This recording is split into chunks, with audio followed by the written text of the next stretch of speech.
Hello everyone, welcome to the Northland Artist Conversation. My name is Mark Kelly, I am your host, your guide, and if you listen to this podcast enough, you know what I'm about to say. I am your Sherpa. In fact, I'm so much a Sherpa, I was recently given a cap by the lovely gents from the hip-hop collective OBC, and they put the word Sherpa on the side of it. So, cheers OBC, that's awesome. Thanks, guys. I'm going to flick to my camera.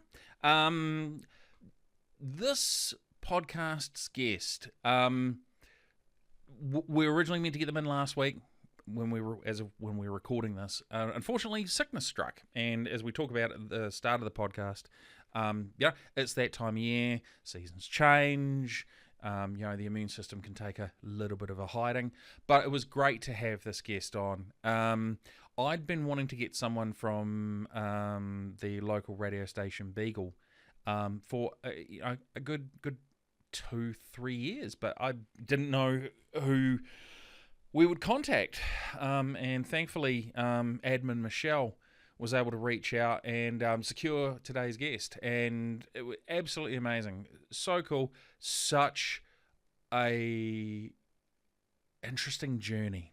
Such a really interesting journey because, starting off in one way, then pivoting to another, and then pivoting to something else is just incredibly cool. And successful in all of them, which is just unheard of. So I'm going to shut up. I'm going to let you guys enjoy this. Let's sit down and have a conversation with Chris Foote.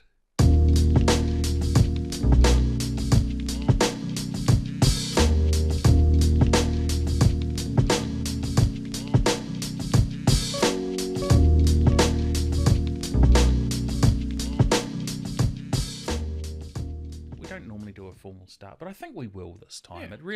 It's really just sort of, I'm going to reposition my microphone. Looking at you?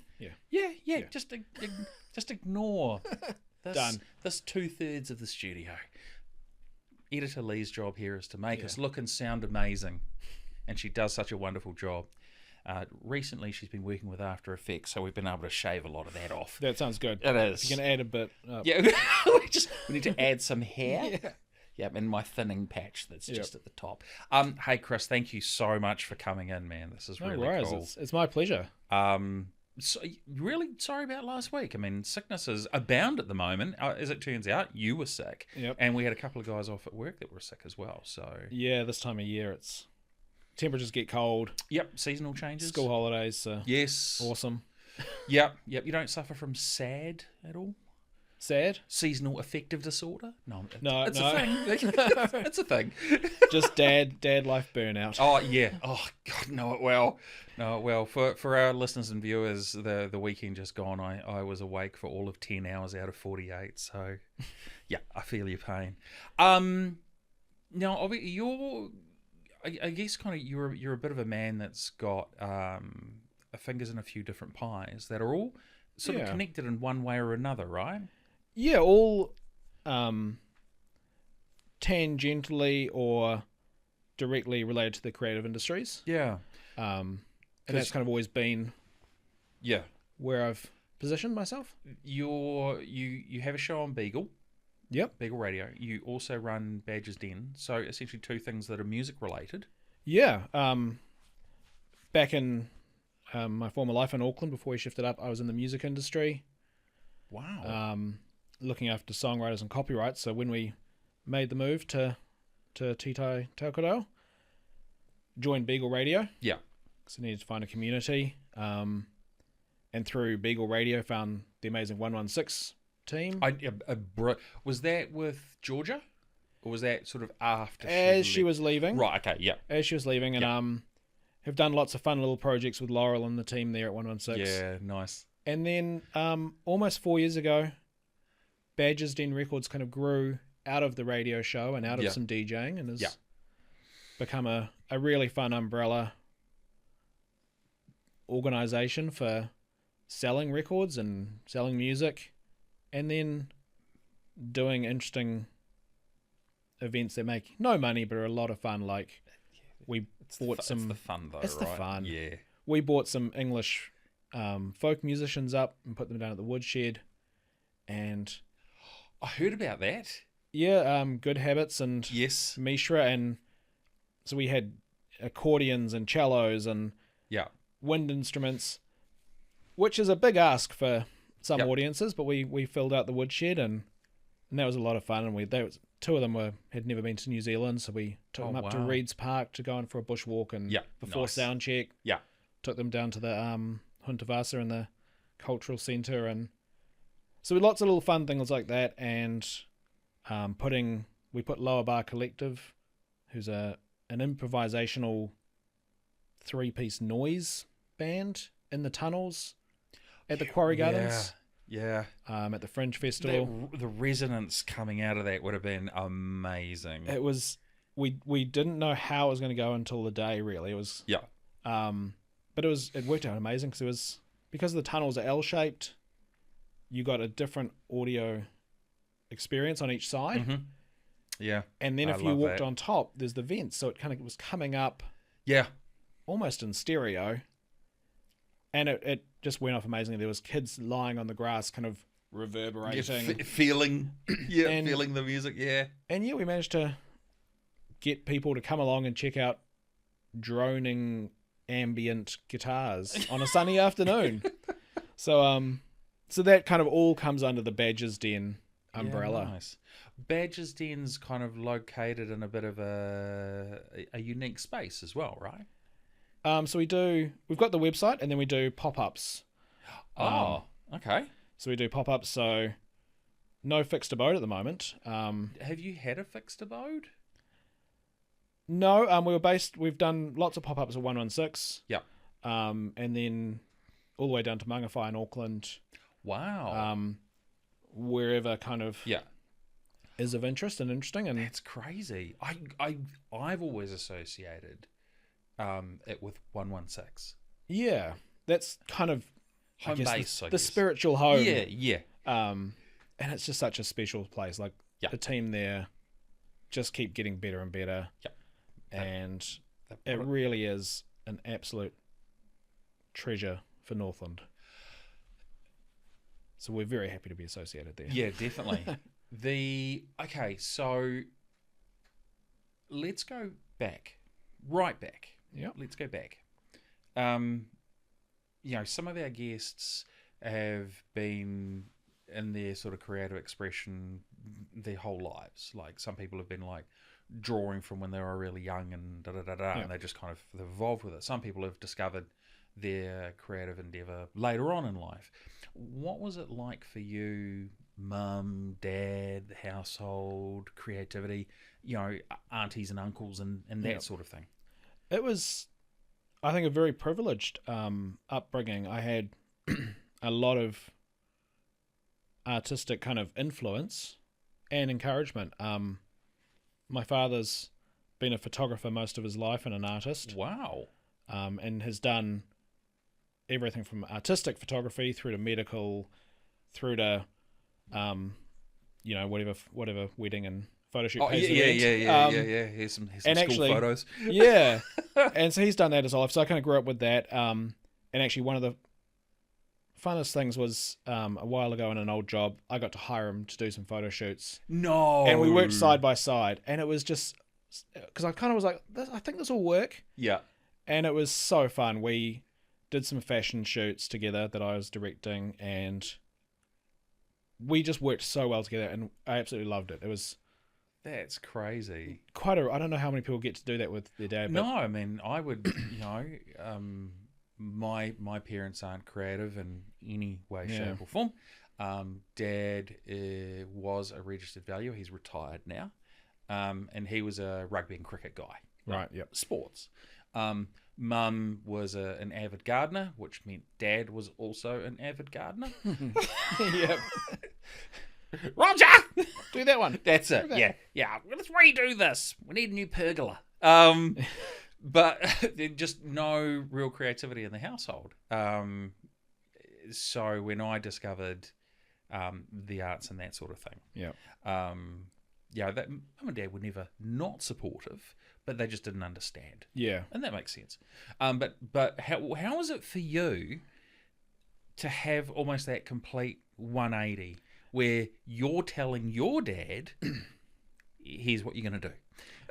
It was brilliant. It was such a great experience, and I mean, it could have gone terribly. Yes. Yeah. But thankfully, we worked really well, and we ended up doing a couple of shoots together. I think the final one we did, we managed to borrow a helicopter and a private jet in exchange for some photos, and so we landed on Auckland runway and got photos of these models coming out of an aeroplane, and that's brilliant. And it was Dad and I running it, and it was just hilarious, and it was a very easy relationship, so I could kind of grab the camera and be like, actually, can we, oh yeah, okay, we, yeah, almost like a shorthand.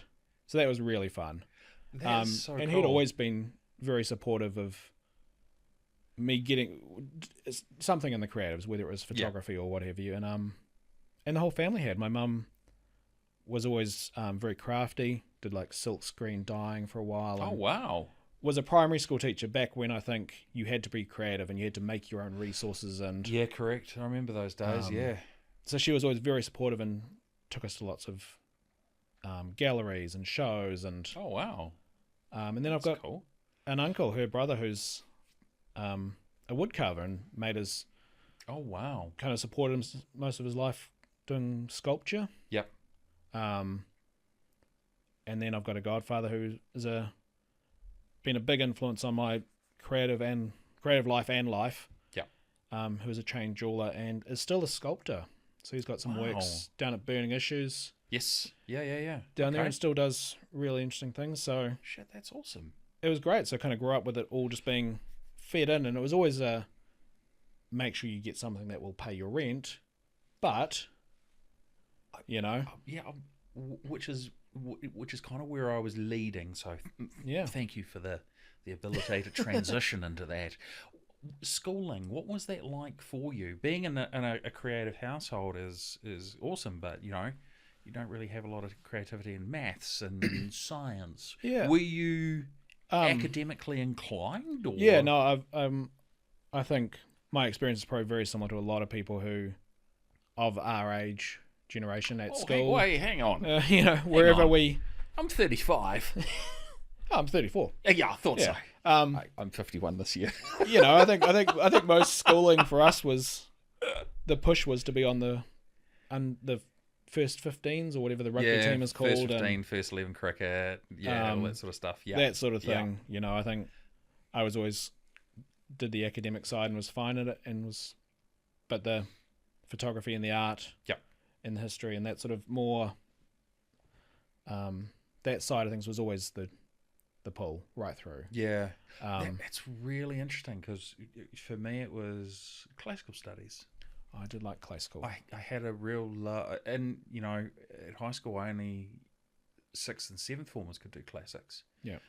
It wasn't taught at 3rd, 4th and 5th form, which is year 9, 10, 11. Yeah.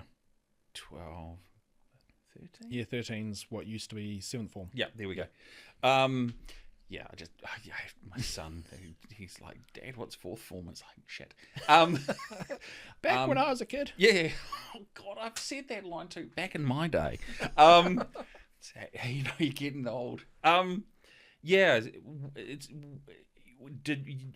For schooling not being sort of focused on the importance of sport and stuff like that, were you like bullied, or did you have anything sort of happen like that, or were you kind of one of those kids that just kind of flew under the radar and was I think I kind of flew under and probably found you find your little crew. But I remember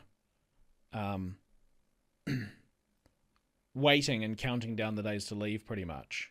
Right. Kind of just like a Bruce Springsteen song. You're like, right, how many days before I can bust out of this town and hit the road? And because where did you grow up? I did my schooling up here, actually. Oh, really? From Auckland, and then shifted up as a kid. Yeah.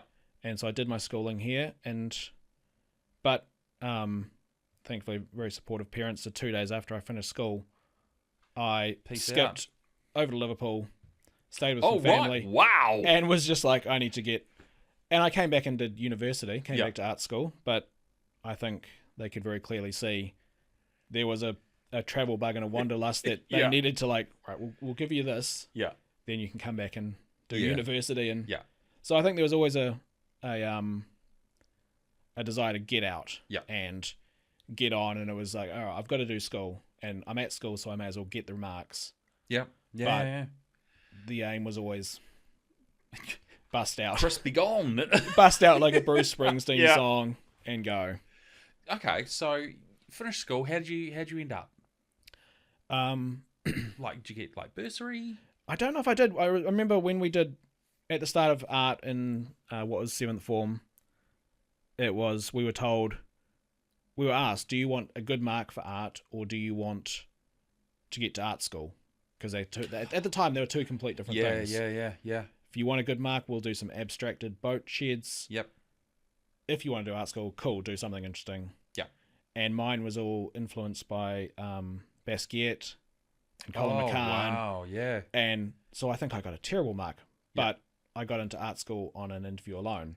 Yeah, and nice. my board, so Yeah. it did what I wanted. But I think I kind of got the rest of it. I enjoyed school Like, so maybe like and a the subjects. B bursary. I think so. I can't remember. It's been I a hate while. to say, but it's been a while. Yeah. I I didn't even make it. think I scraped through. I didn't finish 7th form. I was just like, fuck it. And then I left. Yeah. About 2/3 of the way through. I couldn't deal with school anymore. I was over it. I think possibly the carrot dangling of Yes. some overseas Yeah. might have been the Here's a plane ticket to England. you need to Finish get school. Yeah, Damn you need to it! get through school. And yeah. So what was the appeal of you said Liverpool, right? Families English and Okay. there was family to stay with. Yeah. And it was anywhere but here to a Right. certain extent. Yeah. Yeah. So And fabulous. And we went back years later, and lived there for a few years as well. I think it's. So how long were you in Liverpool for, or England for, and what did you end up doing with yourself? I potted around and. Did you do like the odd job thing and then No, travel? I kind of mooched around and did a little bit of travel and went to galleries and Yeah. shows and was just kind of exposed to something bigger. Yeah. I think you kind of you go overseas and you pot around London and you go, all right, what if you grow up in a small town, you think Auckland's the big city lights or Yeah. Wellington, and then you go overseas and you go, oh, Yeah. there's more to life. Yeah. Which is always good. And then I came back in time. I think I came back a week after art school started. I couldn't change my flights, so I How got long were back you for art school. overseas for? only a few months. Oh, time. right. Okay. I was Just a thinking few maybe months. a year or two. No, it's just a few months and then Right. back to art school. And now the art school was interesting because you got accepted into.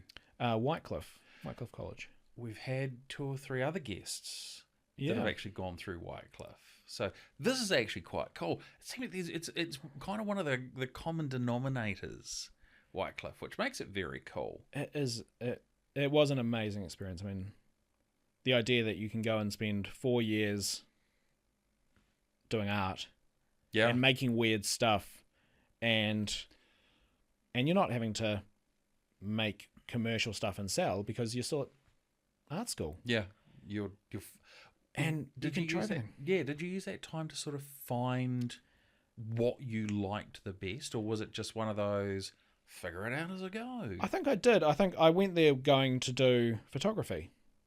Follow I was Dad's going to footsteps. I was like, right. I'm going to do photography, and I loved Yeah. it. And the great thing about Whitecliff is the first year, you just try everything. So you do Really? sculpture Yeah. and objective drawing and color theory, and some of it's so hard because if you've gone there going, I'm a photographer. Yep. It's like, that's cool. You're now going to spend 4 hours doing a little objective drawing of a bottle, and Yeah. it's mind blowing. And some people hated parts of it. Yes. But if you Yeah. went there and just were like, great, Yeah. I'm going to do it. And I think we have had a couple of guests that went with a focus, yeah, and then they were told to do that, and they wanted they wanted that, that. but the school's going, no.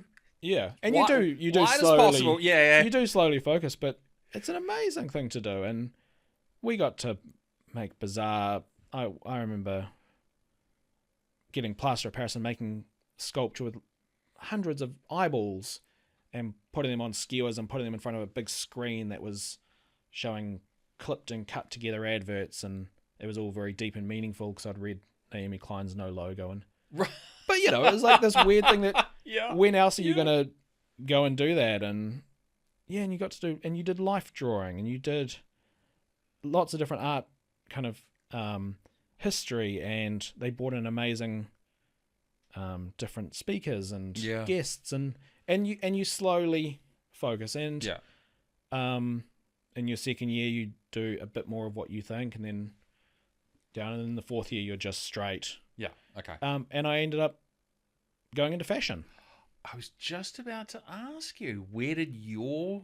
It wasn't what I went there to do. But I ended up, and I still did lots of photography and lots of screen printing, but I ended up doing fashion, and my final collection was men's and women's. Very uncommercial. I think I buried the waistcoat under a flat for 6 months with lots of iron filing, so it was covered in rust, and made some 3-piece suits. And hand sewed every pinstripe, so they were all a little bit wonky in the machine. Fun stuff like that, and so it was still very art, fine art, but it was within the fashion realm instead of painting and photography. What was it? I guess a two question. What was it about fashion that drew you to it, and when did you start realizing that was where you were going to head? Having almost gone photography to then suddenly deviate. I think I'm not quite sure when the moment happened, or if there was a no hard line in hard line. It was a kind of, you do more and more of this, and then you kind of go, actually, I mean, you didn't have to, back then photography was dark rooms with chemicals and you smell like kind of salt and vinegar crisps for all with so it was like, well, I could hang out with fashion or smell like chemicals, so that was a little in a dark room by yourself with no friends, hang out with the pretty people, maybe get some free drinks, simple things in life, but I'm not sure at what point, but I kind of, a lot of the ideas that I was wanting to explore creatively I could do with fashion, and did, and it seemed really exciting at the time, and it seemed really creative, and I think possibly because I was under that safety net of a university, I wasn't having to make commercial collections and sell them. It wasn't actually reality, so it was really exciting and really fun, and there was lots of great experiences. We got to do work placement with a lot of really interesting designers, and it was not where I thought I'd end up, but I was very happy with where I kind of got to. I went through drama school. And I felt very similar. I was able to make a lot of creative choices dramatically and acting wise that I wouldn't necessarily have done. Do you think having the wraparound support of the school allowed you to be more out there in terms of choices and what you wanted to do, and like being a designer? Yeah, I think so. I think there's a lot of safety in it, and a lot of push to push the envelope out. I think when I got into the real world and was working the rag trade, it was a big shock to the system because we were doing very commercial things, and we needed to sell through within 90 days and all that really boring stuff. Whereas when you're when you're still studying at college, you can. It is more of an art thing, and that's great. It's a bit of a privilege, really, to spend 4 years making weird stuff and being surrounded by other people who are doing really cool, interesting things, and you're firing off that, and your lecturers are interesting artists themselves, or academics, and how good. I mean, the only kind of equivalent is in the real world is I guess, in a shared studio space or shared workspace, Yeah, yeah. which is still really inspiring. You've got people pushing each other and bouncing ideas off. Yeah. But I think at that point, it feels like you're all adults now, and you've all also got mortgages and that sort of responsibilities of life. Yeah. So I think it was an absolute privilege, Whitecliff. I couldn't talk more highly of it, really. You end up in the fashion space as opposed to the photography space, which was the plan 4 years earlier. And then you alluded to sort of going and doing like work experience with other people. Where did you sort of go to after that? So after uni, left Whitecliff with a nice, expensive Bachelor of Fine Arts and went into the fashion industry. Wow. Went into men's fashion men's and women's, but predominantly men's fashion. Yeah. Doing a lot of kind of really quite English corporate style clothing. What working for other people. What years are this? That would have been... I've just been trying to sort of timeline it all out, but I can't quite get the years right. I graduated 2005. Okay, right. So, yeah, almost 20 years ago. Wow. Yeah, it would have been, 2005 would have finished, I think. Yeah. And into the rag trade. And that's the term. The right. Selling, the fashion industry. And did a little bit of everything, which was great. Worked with some small companies who were kind of starting out, so got to do bits of the photography. I did lots of really product photography and right. some fashion shoots. Yeah, and did bits of marketing and social media was only just really arriving. That was the start of Facebook and Twitter. I think at the time, I think we might have and then eventually Instagram appeared. MySpace was definitely big back then. Yeah, didn't do that. Okay. Thankfully, I missed that boat. But I did. But so did that, and I was in the working for different companies in the fashion industry for a number of years. Yeah. And loved it for a while. It was okay. It was. I think it's really interesting trying to do something creative within a set of confines. I think there is something interesting about that. Yeah. And knowing that you have to, it has to be commercial and you have to be able to sell things and you've got to come in at certain costs, but you want to put your stamp on it. Yeah. I think is a really interesting experience. Were those sort of requirements kind of brand specific? Like one brand that might want to be, say, a little bit more out there than others? Yeah, definitely. I think, and where I ended up was, I think, a bit more commercial and conservative. Right. Okay. But that would be the safe money, right? Yeah, and it was, and it was, and it was really a good experience, and it was great learnings, and I think starting with smaller companies that were growing was amazing because I got.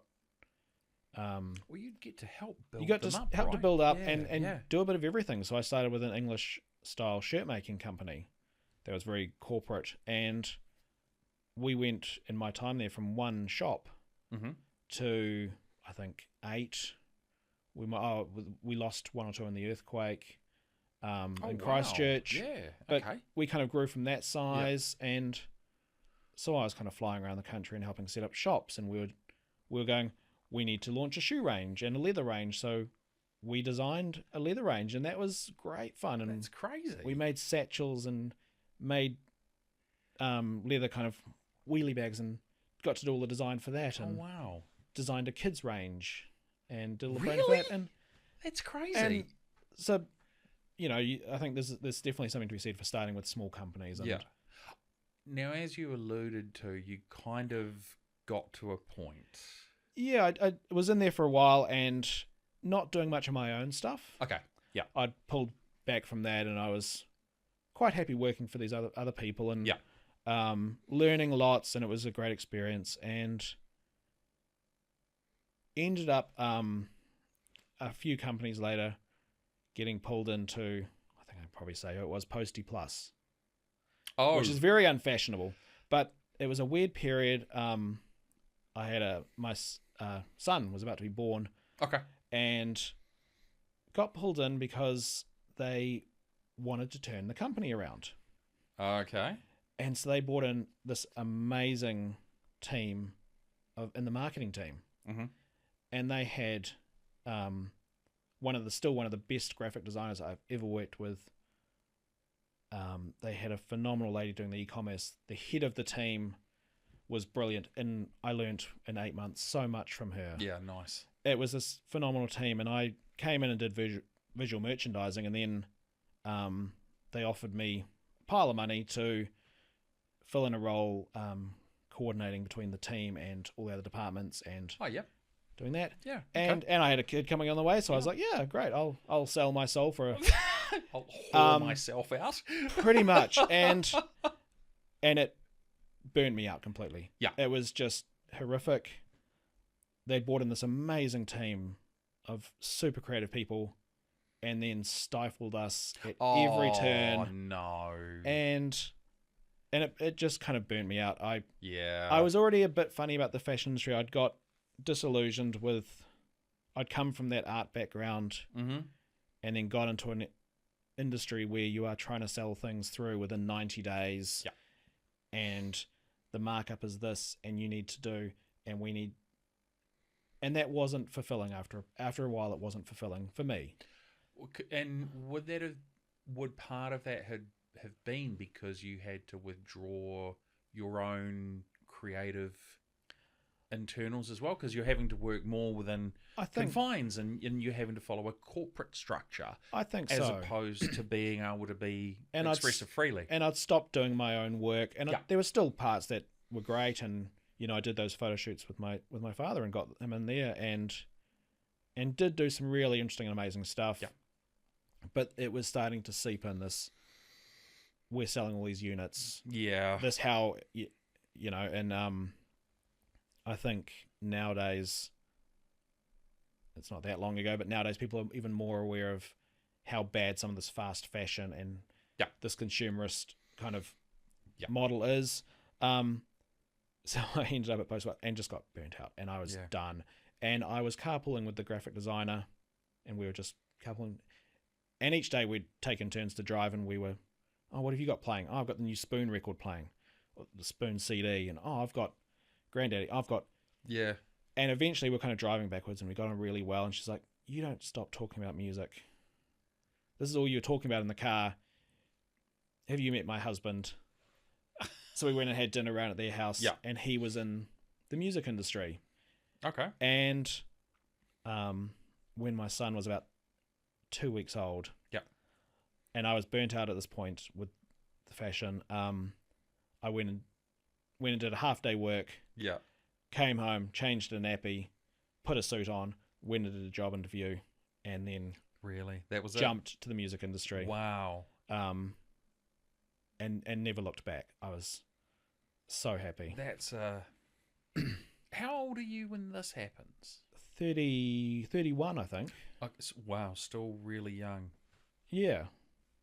30, yeah. Just had to do some little math. Yeah. Quick sums.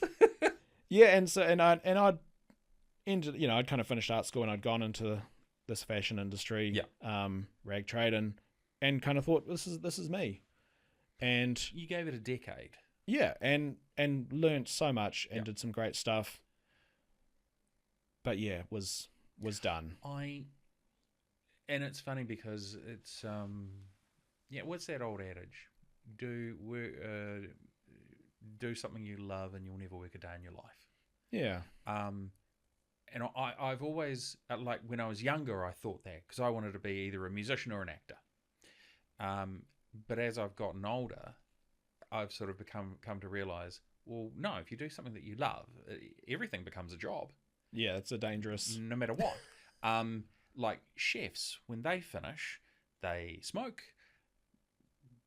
drugs or alcohol, and eat takeaways. Yeah, eat McDonald's and I had an ex-girlfriend who was an absolutely phenomenal barista, and she was just light years ahead of everyone else. Yep. And she'd have instant coffee when she got home. She didn't want to touch the shit. Just Can of Coke. Get the fuck away from me. You don't want it. But that makes sense, right? Because when you do it for a job, I think it's a dangerous message to push, or it should be a bit more cautionary. Yeah. But yeah, and so I made a complete about turn, and it was quite a frightening one. I remember kind of going back and talking to my wife and kind of going, and she was on maternity leave. And I was like, look, this has come up, and I want to do it. And thankfully she was amazing and supportive, and was like, oh, we'll make it work. That's and it was great, and I was lucky enough to go into APRA, who are the music rights. They are look after copyright for songwriters. So it was the lovely part of the music industry as well. It wasn't any of the kind of bad any bad connotations. It was just phenomenal, and and it was family friendly. I could bring my son in, and so it was. Yeah, and I think she commented kind of, she was like, oh, actually, there's a weight's lifted. Yeah. There's a danger, I think, of trying to make a living in the arts and then getting sucked into not the arts. Horrific. Train wreck. Yeah. And it's a cautionary tale that I pass on because, I went from there, somehow ended up there. But it all worked out. Yeah, I mean, I've been in two bands. One was more successful than another, and I always had phenomenal dealings with the APRA and the New Zealand Music Commission. Yeah, though for me, those two were just amazing. In my second band, my first band, we almost got signed, but the deal was going to really screw us over. Yeah. So we didn't sign, and just did everything independently. When it came time for the second band, which were probably maybe a decade later, I was with a bunch of guys that had also kind of been in that sort of system, and we got approached by a couple of labels, and we just flat out said no. And then there was one label that came to us and said, you'll own your masters, you'll have access to a studio, you don't owe us for studio time, which was almost unheard of. Yeah.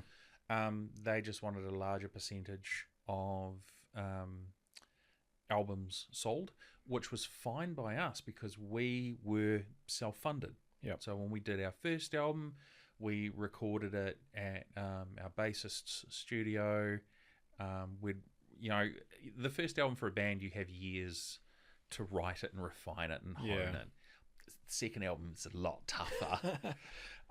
The sophomore album can really kill bands. And when we signed with this particular label, we felt incredibly honoured and privileged because they were really going to say, hey, look, we're not going to step in and say we need a single or anything along those lines. It's like, you do you, and we'll get it out. Yeah, fabulous. We just want a larger percentage, and because we were going to pay for, we were going to, we hadn't paid for studio time, but we'd paid for all of the CD duplication and art and all that sort of stuff, and because we'd done that, all our overheads were quite low. Yeah. So an album that was $30 at JB Hi-Fi might have cost us 10. Yep. And we were okay with that. Yeah.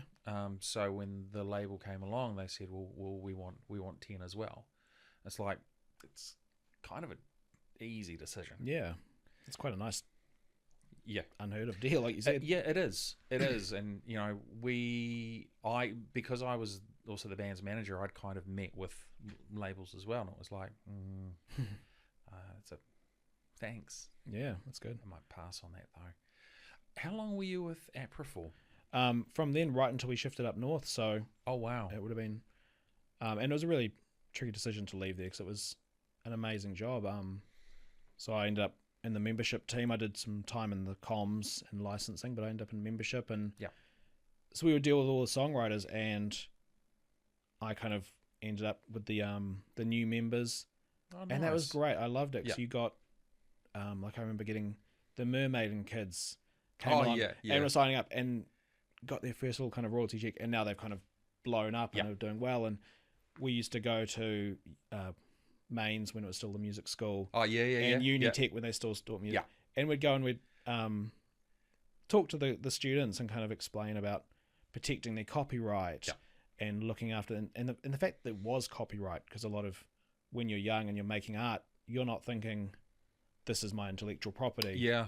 You're thinking my friends and I made a great punk song. Yes. It goes D G E. Yeah. We're gonna play it and. Yeah. But it's copyright. It's this intellectual property. So we used to kind of talk to them about that and how to protect themselves. And and we used to get involved with the Rock Quest and kind of go and talk to those kids. And so it was just super interesting and positive, and absolutely loved it. And it was not there was a number of musicians in the office. Yep. But actually, it wasn't a creative job as such. But it was creative, adjacent and enabling and facilitating. And I've kind of discovered that I really do like and do well sitting in that field of facilitating other creatives and helping put people in the right space or the right area that they can do what they need to do. Yeah. And I've kind of been doing that since, and that's what I do down at the Print Trust, and it's a lovely place to be helping other creatives, even if it's doing the boring stuff that they don't need to do, so they can focus on actually expressing themselves, and putting that out. So that's again transitioned beautifully into, I guess, sort of my last lot of, well, it's not really questions. What was the ultimate impetus for the move up here? A dad life and kids, really. We were in Auckland, and our kids were kind of getting a little bit older and starting school. And I think at a certain point you realise you're not going to the new restaurants every night. You're going to the park. And so we made the decision to shift and got a little bungalow in the country, and the kids are close to their grandparents. Yeah, that's nice. And their cousins, and I think that's just a sort of an opportunity to simplify life. Yeah, probably. I did joke when we first moved up that it was semi-retirement. And we could kind of, it hasn't worked out like that, but it never does though. It was the idea. But definitely simplify things, and we shifted up 6 years ago now.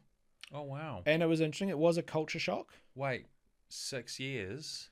What happened 6 years ago? We were just up before the lockdowns. Really? So is that 6 years? Yes, 6 years ago, yeah. So we were just in our house because I remember rushing and buying a whole lot of DIY materials because I was like, I've got time. I can fix that deck. We were up just before that, and well, I can't even remember where I was going. But it was a really hard decision. There was a bit of a culture shock. Yeah. We'd come from, my wife had been teaching at the biggest school, or one of the biggest schools in New Zealand. Yeah. Come up and now teaching in a smaller country school. Yep.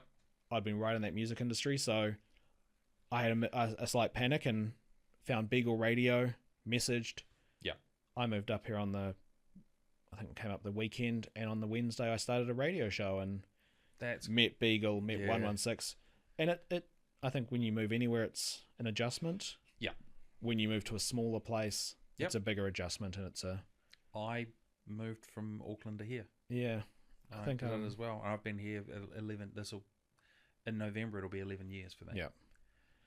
But I'm originally from Gisborne, so small yeah. city anyway, right? Yeah. And I moved up here for my son, so same thing. I think it's what you do. It is. And it's great. Like there was a bit of a culture shock and a bit of an adjustment, and we soon learned there was amazing stuff happening. Yep. But I think in a small town you need to look for it a bit more. It's a bit more hard. You've got to hunt for it. Yeah, there's so much creative stuff. It's amazing, and like the Film Society, my wife's joined. That's the longest running film society in New Zealand. Yeah. And there's these great galleries running. Yep. And there's some really good food and yes now and yeah, it's And the theatre up here is amazing. The Turner Centre in Kirikiri Yep.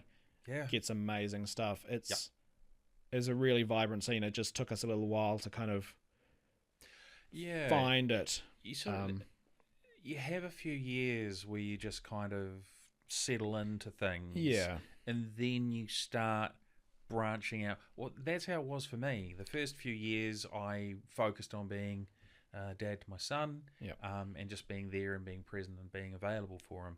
As he got older, I was able to start Branching exploring things more, and he's been doing it with me, and that's the exciting part. Yeah, that's so good. And I think as well, there's no point shifting somewhere new or shifting somewhere smaller and having a moan.